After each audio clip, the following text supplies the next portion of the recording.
first one that we're going to look at is final day Deki. Yeah, and I thought really solid display from Deki in his new position, playing in the number 9. Obviously got his 2 goals, got a brace actually on the day, had 5 shots on the day, 3 on target, which showed how much of a nuisance he was causing Sheffield United. 2 key passes as well. And it's not the first time he's had an impact on the final day, scoring a brace against Norwich as well in that 5-0 victory. So he does have a knack of doing it on the final day, Deki. Yeah, he's come under a lot of criticism this season, hasn't he, Dejan Kulusevski? And I think for the most part, rightly so. He hasn't maybe impacted games on a consistent basis that we know he can.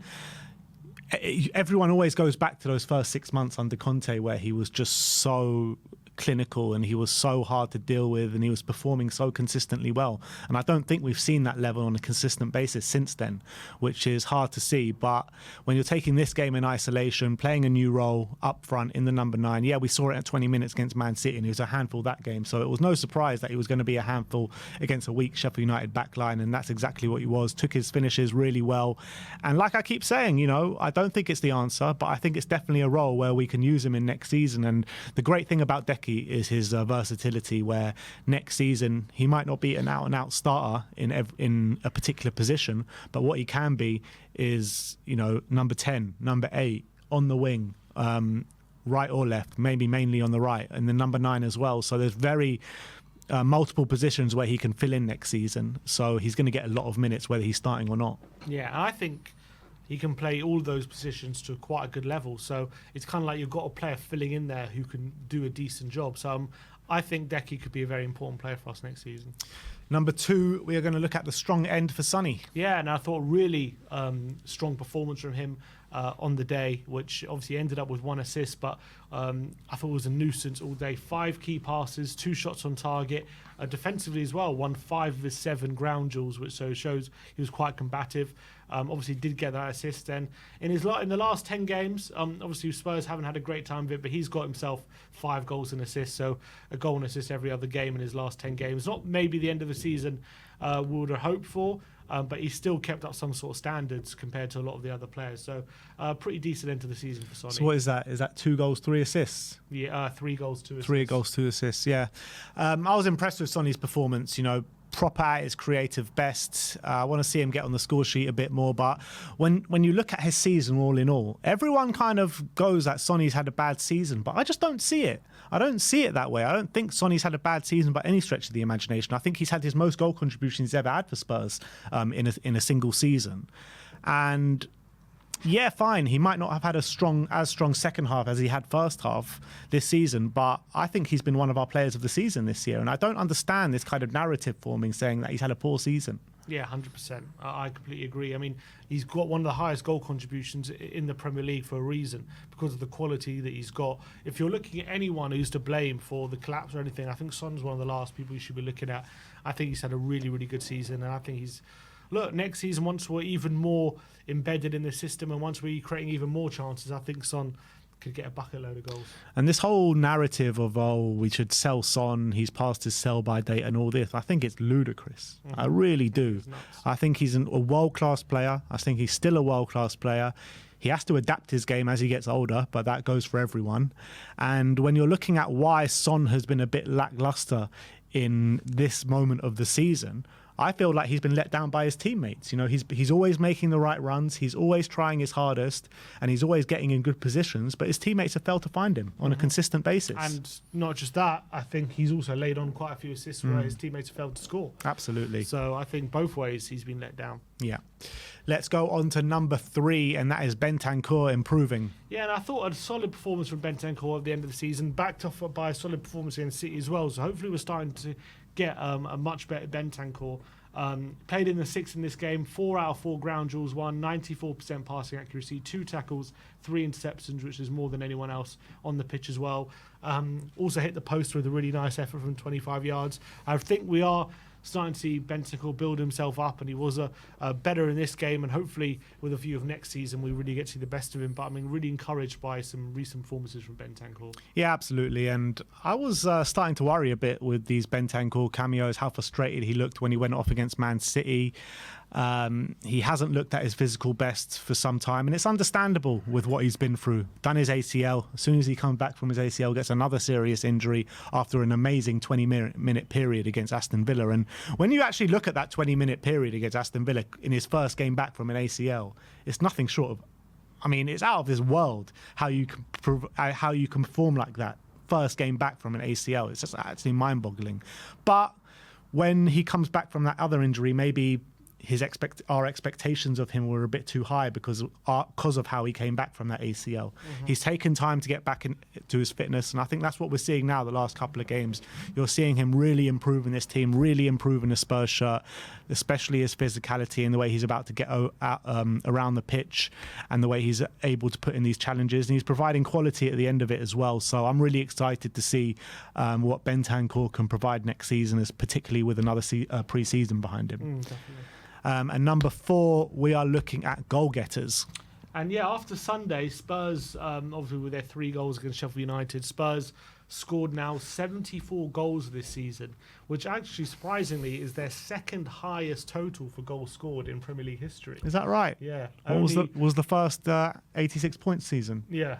That was, and it was second only to that Pochettino team in their last season at White Hart Lane in 16-17. So how many did we get that year? I think 86 goals. So quite a fairly big difference. Point a goal. Pretty much. But yeah, it's mad to think in Ange's first season, I mean, it was, I think, a record for goals scored in the Premier League. So maybe everyone as well. That's because Sheffield United were in the league. But it's actually mad to think in last season, right, Tottenham were only the second team in history that scored over 60 and conceded over 60. This season, 5 teams have done it. Wow. So after 2 teams only in history, 5 teams have done it in one season. So definitely there's something in the water about obviously goals this season. But still, for Ange to come in his first season and record our second highest ever total for goals scored tells me, and that's without Harry Kane as well, tells me that, you know, give him the right tools and this project can really go places. Yeah, I completely agree with that. And I think maybe the reason for the amount of goals scored in the Premier League this season, when you're looking at the teams that are in the league, there's not many defensive teams when you think about it. Like, which team in the Premier League are actually... Not many good defensive teams anyway. Yeah, like which team are actually like a solid defensive team apart from Arsenal? Yeah, I mean... And they're not even a defensive team. Obviously, I mean, if you're talking about who are defensive teams, I'll argue... No one plays low-block football, really. West Ham... I would argue West Ham, Fulham, Wolves, Everton, Brentford, Forest, and Sheffield United. And the only ones out of those that have actually done it well are probably Everton. The only one in the first half, in the top half of is West Ham. Maybe Palace as well, but under Glasner, I don't know if I call them defensive, but they do play 5 at the back. But yeah, a lot of the defensive teams are near the bottom of the league. Because I think a lot of teams favour front foot football, being on the attack and having a bit of a philosophy on the ball, and that's what maybe has caused a massive influx in goals this season. But these what I'm saying is, like, these defensive teams that you're talking about that are near the bottom of the league, they're not like the old Stokes and the old Burnleys and these kind of teams where it is really hard to score against them. They're defensive teams, but it's actually easy to get at them. Yeah, that's also true. So that's number 4. Let's move on to number 5, and that is Europa League confirmed. Yeah, with that win, that means 5th place is wrapped up. Doesn't matter what happens in the FA Cup final, Spurs will be playing Europa League football next season. Obviously, Chelsea did confirm that 6th place, but they are relying on Man United not winning the FA Cup final to confirm Europa League. And look, it's no surprise that we will be playing in that competition next season after we did lose against Man City, albeit there was an outside chance we could have stumbled. In fact, there's a slight chance we could have stumbled out of Europe together, was there? No, it wasn't, because Newcastle didn't win. So, yeah, we're always going to get Europe. It was whether it was going to be Europa or Conference. That's confirmed. But, yeah, I mean, I'm excited for Europa League football next season. I just really hope we go deep in that competition and go further than we've ever been, because I think the furthest we've ever been in recent times is the quarterfinals, and that's not good enough for a club like Tottenham. We should be really trying to win that competition and, you know, going to the semis, final, and hopefully winning it. I don't think Ange has a great record in Europe, albeit he has only managed Celtic, and I don't think they've gotten out of the group stages in a long time, have they? Oh, I remember the year he managed Celtic in the Champions League. They were in like the group of death, weren't they, with like Real Madrid, and there were some other top Leipzig, teams in there as well. Yeah. So hopefully he can really give Europe a good crack, and it'll be interesting to see how we balance both competitions next season. The difference of Celtic being in the Champions League with the teams that they were playing and Spurs being in the Europa League, we're going to be one of the favourites to win that tournament. We really will be. When you look at the teams in it, you look at Porto, who gave Arsenal a really hard game. Roma will be there.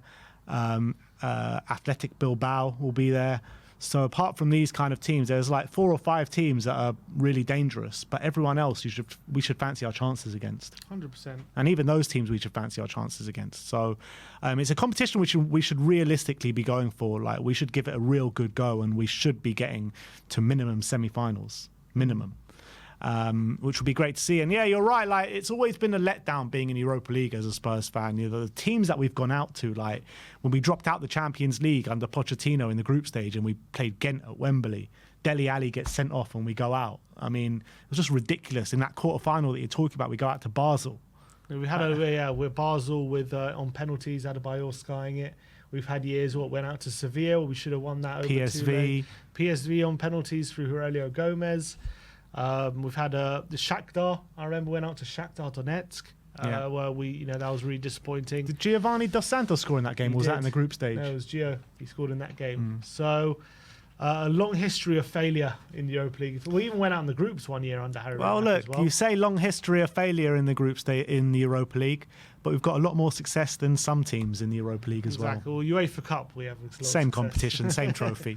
But yeah, that is our 5 takeaways from the game yesterday. Let me know your thoughts in the comments section below.